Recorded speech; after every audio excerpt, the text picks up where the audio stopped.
सत्ता का खेल तो चलेगा, सरकारें आएंगी जाएंगी, पार्टियां बनेगी बिगड़ेगी, मगर ये देश रहना चाहिए, इस देश का लोकतंत्र अमर रहना चाहिए। ये शब्द थे भारत के पूर्व प्रधानमंत्री, भारत रत्न पंडित अटल बिहारी वाजपेयी साहब की। 25 दिसंबर आप सभी लोगों को क्रिसमस की बधाई। लेकिन 25 दिसंबर याद करने का दिन है पंडित अटल बिहारी वाजपेयी जी को, क्योंकि ये उनकी 99th बर्थ एनिवर्सरी है। राजनीति के अजात शत्रु कहलाने वाले पंडित अटल बिहारी वाजपेयी जी का जीवन राजनीतिक किस्सों से, दिलचस्प किस्सों से भरा हुआ है। लेकिन आज हम उनकी जिंदगी का एक बड़ा ही दिलचस्प किस्सा आपके लिए लेकर आए हैं, जब फिल्म बॉबी से उनकी टक्कर हो गई थी। लेकिन जीते कौन?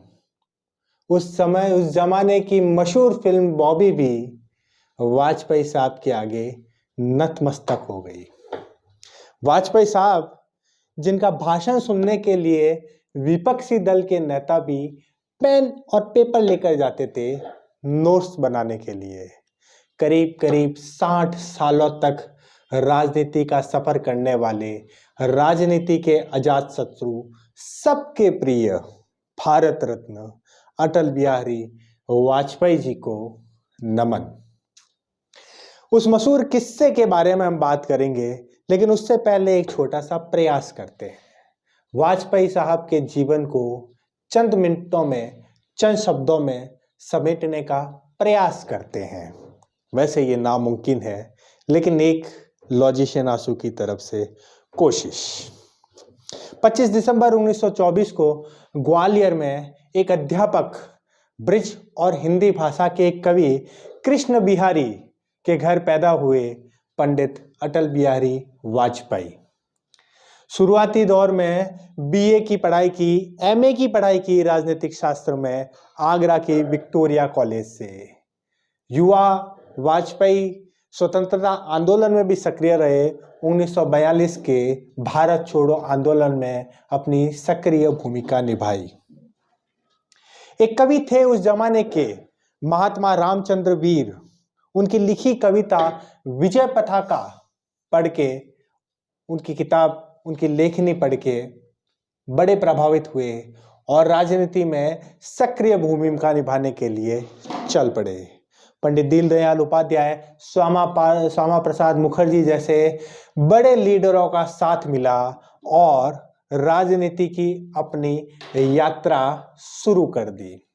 सबसे पहले लोकसभा में जब आए 1957 में, तब 2 जगह से चुनाव लड़ा था, एक बलरामपुर, एक मथुरा।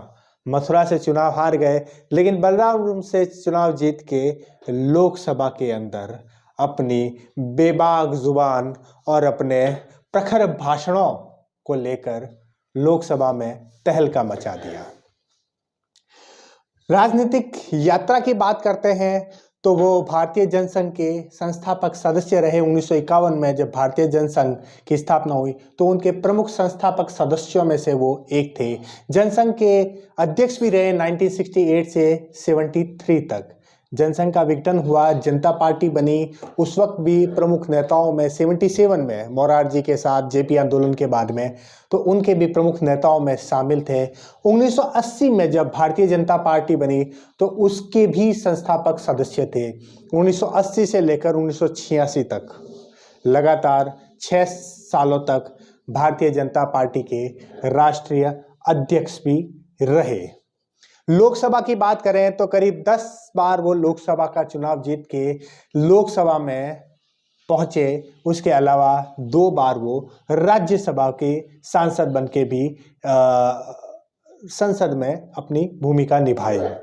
लोकसभा की बात करते हैं तो 1957 से लेकर 62 तक और 1967 से लेकर 71 तक, 71 तक बलरामपुर यूपी से वो लोकसभा के सांसद रहे। 71 से 77 तक अपने गृह जिले, अपने जन्म स्थान ग्वालियर से वो लोकसभा के सदस्य रहे। 77 से 84 तक नई दिल्ली से वो लोकसभा का चुनाव जीते और संसद पहुंचे।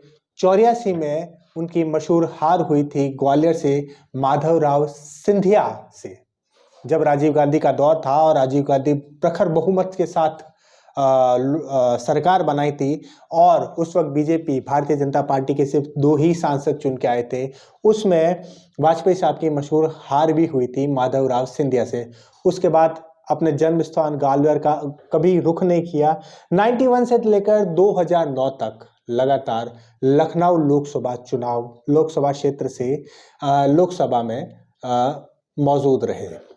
ये था उनका लोकसभा का कार्यकाल। और उसके अलावा 77 से 80 तक वो मोरारजी की गवर्नमेंट के अंदर विदेश मंत्री भी रहे और उसके अलावा 3 बार भारत के प्रधानमंत्री बने। 1996 में 13 दिन की गवर्नमेंट बनी, फिर गवर्नमेंट गिर गई, बहुमत हासिल नहीं कर पाए, फ्लोर टेस्ट में बहुमत साबित नहीं कर पाए और 13 दिन में गवर्नमेंट गिर गई। फिर 1998 से 1999 तक 13 महीने तक गठबंधन की सरकार चलाई, फिर सरकार गिर गई।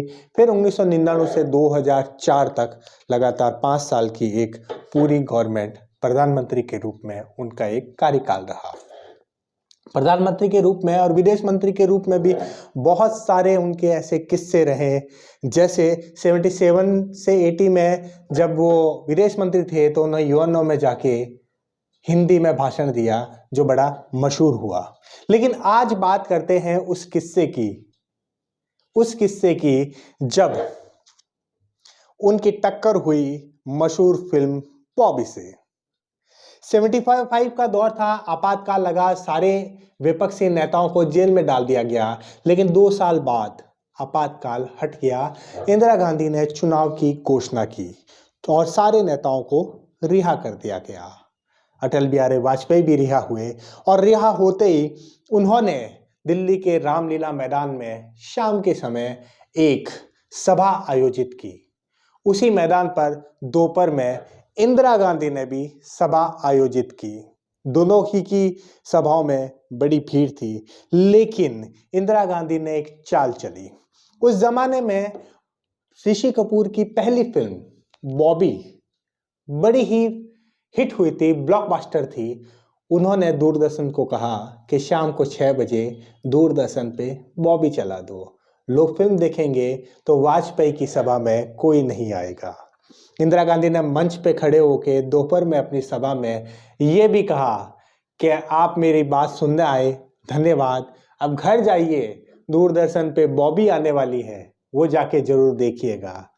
लेकिन शाम के 7 बजते बजते जब अटल बिहारी वाजपेयी अपना भाषण देने मंच पे पहुंचे, रामलीला मैदान में खड़े होने की भी जगह नहीं थी। वो थे राजनीति के अजात शत्रु पंडित अटल बिहारी वाजपेयी। आखिरकार 16 अगस्त 2018 में एक लंबी बीमारी के बाद राजनीति के इस अजात शत्रु ने अपनी आंखें मूंद ली।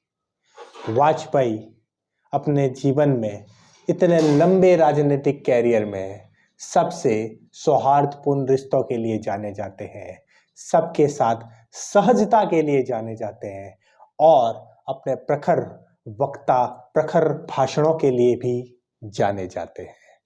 आज भी कोई व्यक्ति राजनीति में अपनी पारी शुरू करता है तो वो सबसे पहले अटल बिहारी वाजपेयी के भाषणों को निकाल के पढ़ता है, सुनता है, ताकि उनकी राजनीतिक शास्त्र का जो ज्ञान है, भारत की राजनीति का जो ज्ञान है, वो ठीक ठाक बना रहे।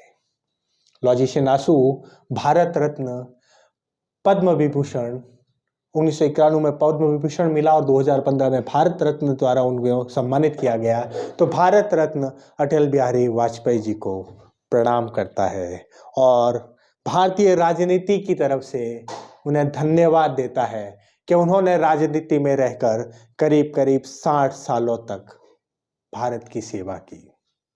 आगे फिर किसी एक और नेता के बारे में एक कहानी लेकर आएंगे। तब तक लॉजिशियन आकुशु के साथ बने रहिए। जय हिंद, जय भारत।